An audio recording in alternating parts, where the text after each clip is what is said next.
Love is supposed to be built on honesty, but what happens when the person sleeping next to you every night is living an entirely different life?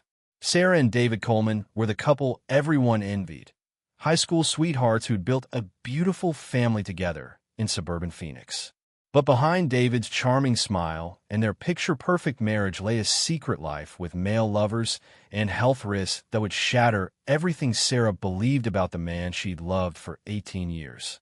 This is the story of how hidden betrayal can poison more than just trust, and how the moment truth surfaces, it can destroy everything in its path. Chapter 1. Picture Perfect. Sarah Coleman had always believed she was living proof that high school sweethearts could make it work.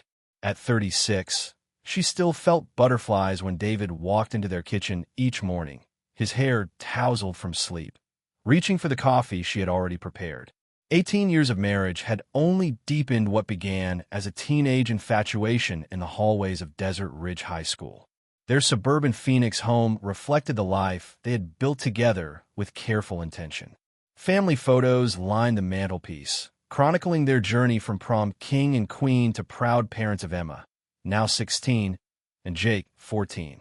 The backyard pool sparkled under desert sunshine, surrounded by the drought-resistant landscaping David had installed himself. Everything about their existence suggested stability, prosperity, and genuine happiness. David Coleman possessed the kind of natural magnetism that made strangers feel like old friends within minutes of meeting him. As a personal trainer at one of Phoenix's premier fitness centers, he had built a devoted clientele who appreciated not just his expertise, but his ability to make grueling workouts feel achievable. His easy laugh and genuine interest in others made him popular among both colleagues and clients. Women frequently complimented Sarah on landing such a charming husband, and she never tired of hearing it. Sarah taught 4th grade at the elementary school, where both their children had once been students. Her colleagues respected her dedication, noting how she stayed late to help struggling students and volunteered for every school fundraiser. The Colemans were the family that other parents pointed to as an example of how to balance careers while remaining present for their children. Sarah attended every soccer game, piano recital, and parent-teacher conference, while David coached Jake's baseball team and helped Emma with her driving practice. Their financial situation appeared solid without being extravagant.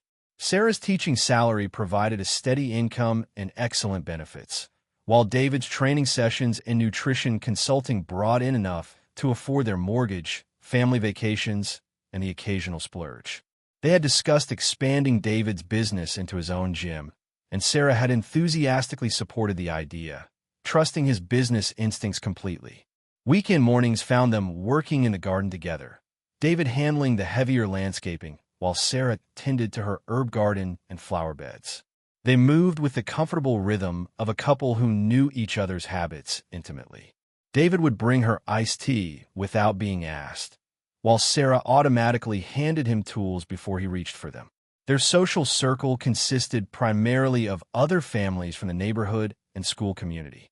Barbecues and pool parties rotated between houses, and the Colemans were always included, often hosting themselves.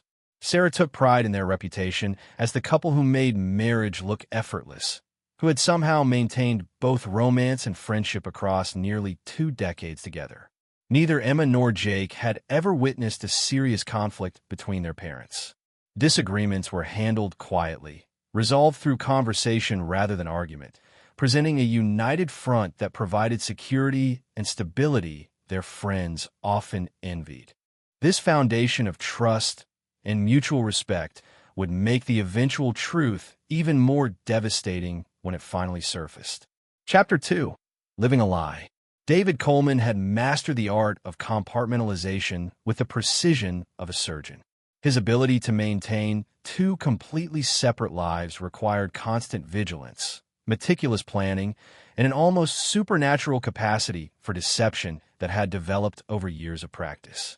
What had begun as occasional encounters during business trips had evolved into a complex network of relationships that demanded increasingly sophisticated methods of concealment. The fitness center where David worked provided the perfect cover for his secret life. His schedule was naturally erratic, with early morning and late evening sessions that could extend unpredictably. Client cancellations, equipment maintenance, and continuing education seminars offered ready-made explanations for his frequent absences. Sarah, trusting and focused on her own demanding career, rarely questioned the irregular hours that came with his profession. Technology became David's most powerful tool for maintaining his deception. He carried two phones, one that Sarah knew about and another hidden in his gym bag. The second device contained dating apps specifically designed for discreet encounters between men. His profiles on these platforms presented him as single, using carefully cropped photos that showcased his physique without revealing identifying features that might be recognized by mutual acquaintances. The men David met came from all walks of life, but most shared his need for secrecy. Some were married like himself. Others simply preferred to keep their personal lives private. He developed a rotation system that prevented any single relationship from becoming too intense or demanding. Most encounters were brief, occurring in hotel rooms during supposed work events or at apartments belonging to men whose discretion he trusted. David's charm, which had first attracted Sarah in high school, proved equally effective in these clandestine relationships. He possessed an intuitive understanding of what each person needed to hear, adapting his personality to become the ideal companion for whatever fantasy they sought. His physical fitness and natural confidence made him highly sought after within these circles. The financial aspects of his double life required careful management. David maintained a separate credit card that Sarah never saw, using it for hotels, dinners, and gifts that had nothing to do with their family life. He justified the expenses by claiming business development costs or equipment purchases that sounded plausible to someone unfamiliar with the fitness industry. Perhaps most chillingly, David had been exposed to HIV during one of these encounters, but chose to hide his diagnosis rather than risk exposure of his secret life. He obtained medication through a clinic across town, paying cash to avoid insurance records that might alert Sarah. His cavalier attitude toward treatment, missing doses when they were inconvenient, reflected his prioritization of secrecy over health. The psychological strain of maintaining such elaborate deception would have broken most people, but David seemed to thrive on the adrenaline rush of living dangerously. Each close call, each near discovery, only sharpened his skills at manipulation and misdirection. He had convinced himself that what Sarah didn't know couldn't hurt her, a rationalization that allowed him to continue endangering both their lives without confronting the moral implications of his choices. Chapter 3. Ignored Warnings. Sarah first noticed the changes in her body during the spring semester of her 18th year of teaching. What began as persistent fatigue that extra coffee couldn't cure gradually evolved into a collection of symptoms that defied easy explanation.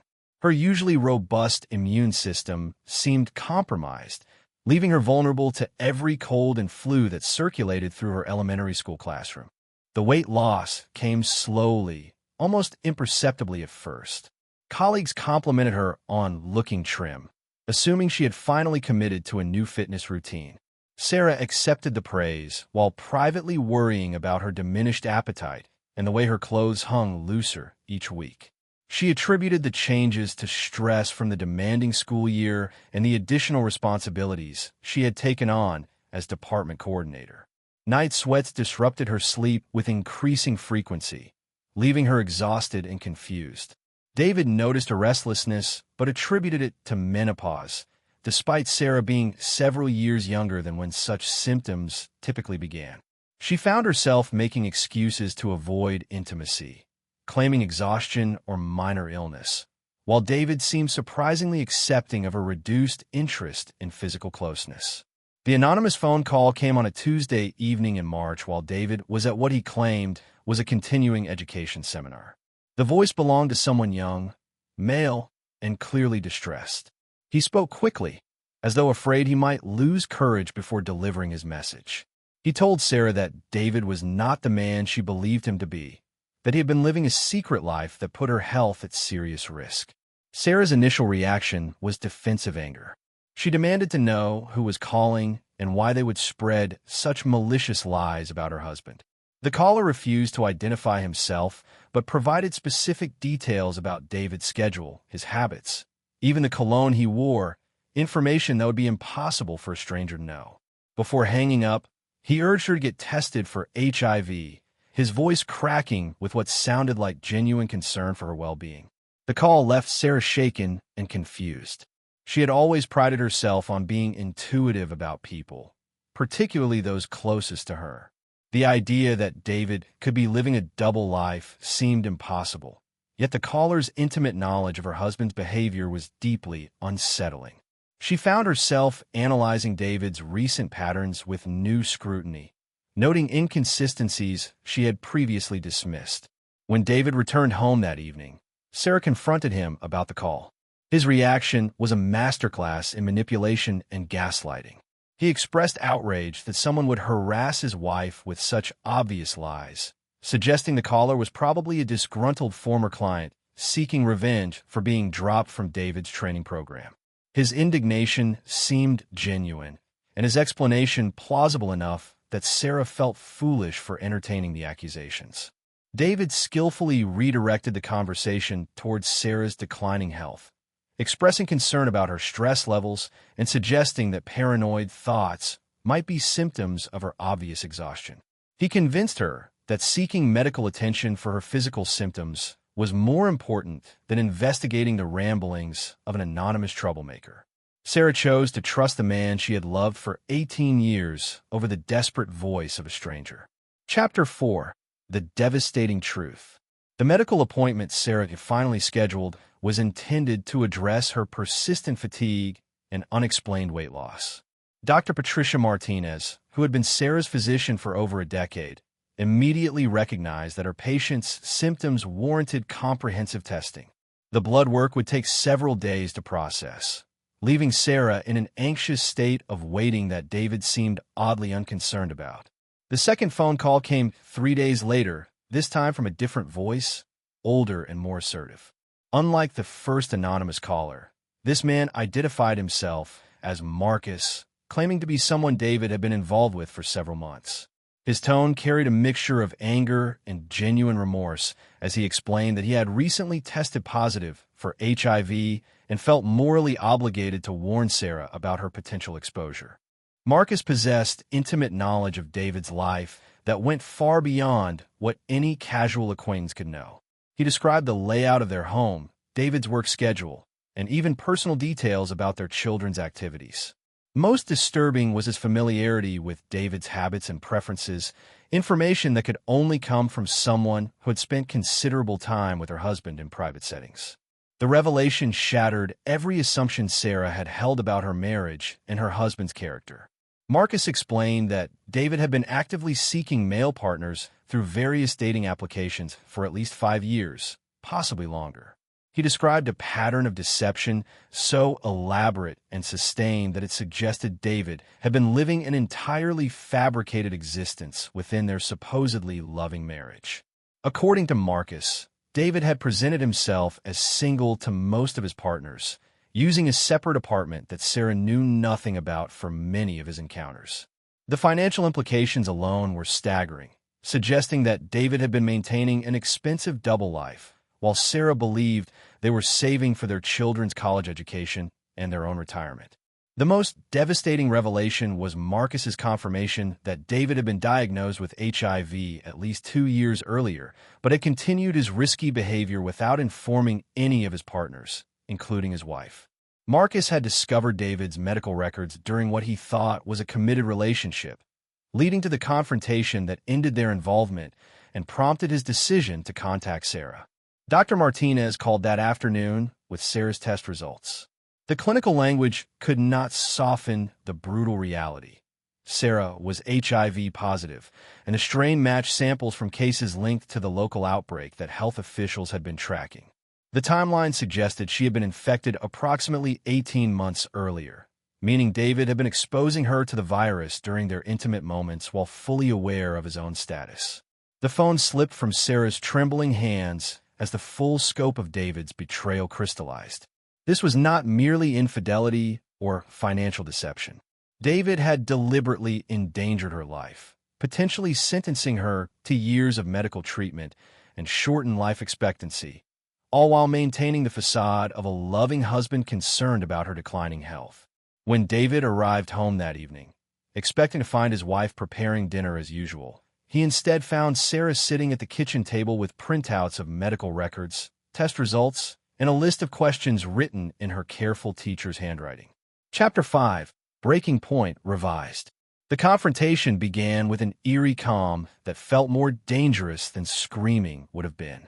Sarah had arranged the evidence methodically across their kitchen table.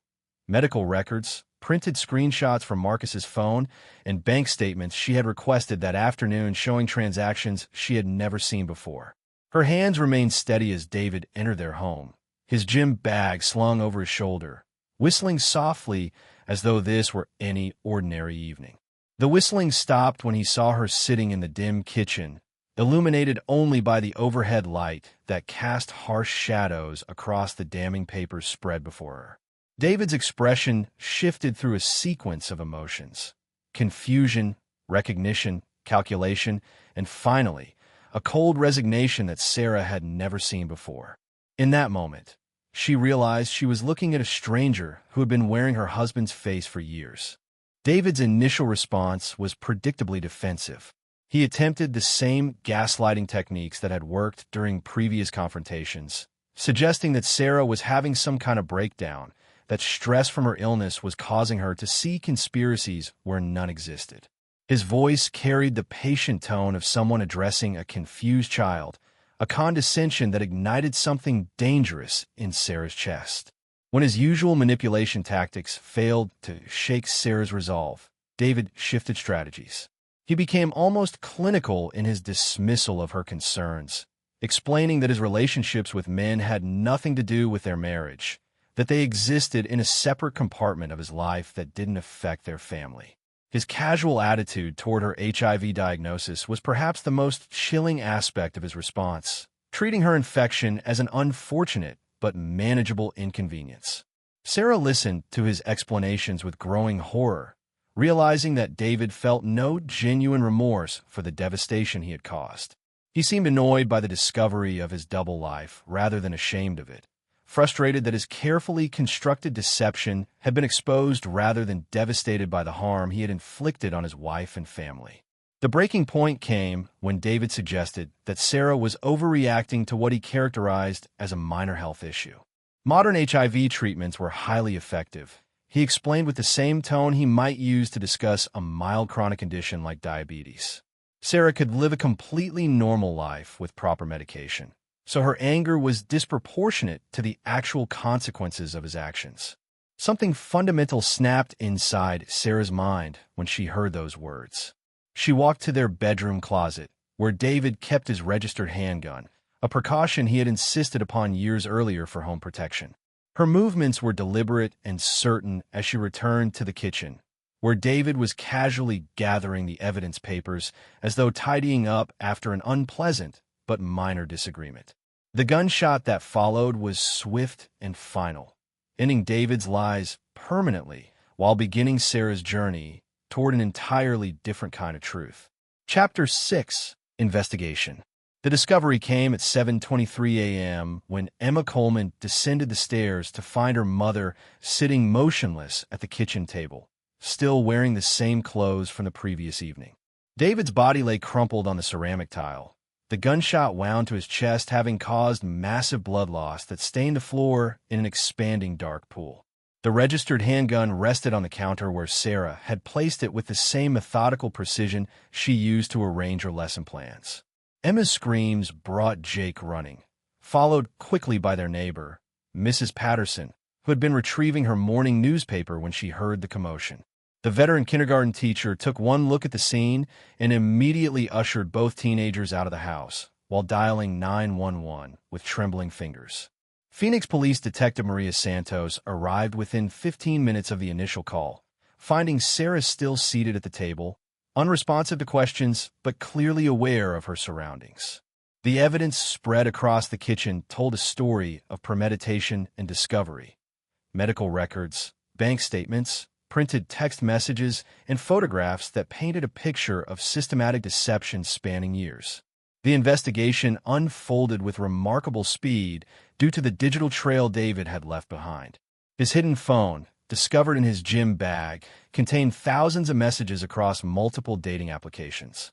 Detective Santos and her cybercrime unit mapped a network of relationships that extended across the Phoenix metropolitan area and beyond, revealing the staggering scope of David's double life. Bank records confirmed financial deception that went far deeper than anyone had imagined. David had maintained separate accounts, credit cards, and even a small apartment across town that served as his base for clandestine encounters. The financial impact on the family was devastating.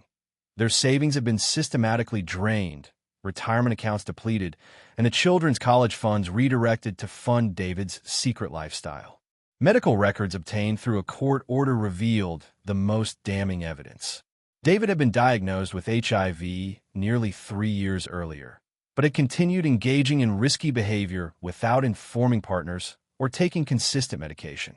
Health Department contact tracing identified at least 12 other men who had been exposed, some of whom had already tested positive for the same strain that had infected Sarah. The community's reaction split along predictable lines. Many of Sarah's teaching colleagues and neighbors expressed shock that the woman they had known as devoted and gentle could commit such violence. Others, particularly those who learned the full extent of David's betrayal, felt that his death was a consequence he had brought upon himself through years of reckless deception. Chapter 7: Justice and Judgment. The trial of Sarah Coleman began 6 months after that devastating morning in March, drawing intense media attention from across Arizona and beyond. The case presented a complex moral puzzle that divided public opinion. Was Sarah a cold-blooded killer who had chosen murder over divorce, or a psychologically shattered victim who had reached a breaking point after discovering years of life-threatening betrayal? The prosecution painted Sarah as a calculating murderer who had time to consider alternatives before choosing violence. They emphasized that she had walked deliberately to retrieve the gun, loaded it with intent, and fired a fatal shot without giving David the opportunity to defend himself or leave the house. The premeditated nature of her actions, they argued, was evident in her methodical gathering of evidence before the confrontation and her calm demeanor in the hours following the shooting. District Attorney Rebecca Martinez focused heavily on the children, arguing that Emma and Jake had lost not only their father, but effectively their mother as well due to Sarah's choice to commit murder rather than pursue legal remedies. The prosecution presented alternative scenarios Sarah could have chosen: divorce proceedings that would have protected her financial interests, criminal charges against David for reckless endangerment, or simply leaving the marriage while seeking medical treatment for her condition. The defense team, led by veteran criminal attorney James Morrison, built its case around the concept of a psychological break following extreme betrayal. They brought in expert witnesses to explain how the discovery of David's deception would have shattered Sarah's entire understanding of reality, creating a mental state where rational decision-making became impossible. Dr. Amanda Foster, a forensic psychologist specializing in trauma responses, testified that Sarah had experienced what could be classified as an acute stress reaction following the devastating revelations about her marriage and health. The systematic nature of David's deception, combined with the life-threatening consequences of his actions, created psychological conditions similar to those experienced by prisoners of war or victims of extreme abuse. Medical testimony proved crucial to the defense strategy. Dr. Martinez, Sarah's physician, explained the serious nature of HIV infection and the long-term health consequences Sarah would face as a result of David's deliberate concealment of his status. The jury learned that David had essentially sentenced his wife to a lifetime of medical treatment and shortened life expectancy while maintaining an elaborate facade of love and concern. The prosecution's case suffered when several of David's former partners testified about his manipulative behavior and callous disregard for their health and safety. Marcus took the stand to describe David's reaction when confronted about his HIV status, revealing a man who showed no remorse for the harm he had caused and seemed to view his victims as expendable. After 4 days of deliberation, The jury returned a verdict of voluntary manslaughter rather than first-degree murder, acknowledging the extraordinary circumstances that had driven Sarah to violence while still holding her accountable for taking a life. The judge sentenced her to 12 years in state prison, noting the tragic nature of a case where both the victim and perpetrator had suffered devastating losses. Emma and Jay Coleman were placed in the custody of Sarah's sister, beginning their own long journey toward healing and understanding the complex legacy their parents had left behind. Trust is the foundation of every relationship, but what happens when that foundation is built on lies? Could you have made a different choice in Sarah's position, or was violence inevitable after such devastating betrayal? Share your thoughts in the comments below and subscribe for more psychological deep dives into true crime cases that challenge everything we think we know about love, loyalty, and justice. We'll see you in the next case.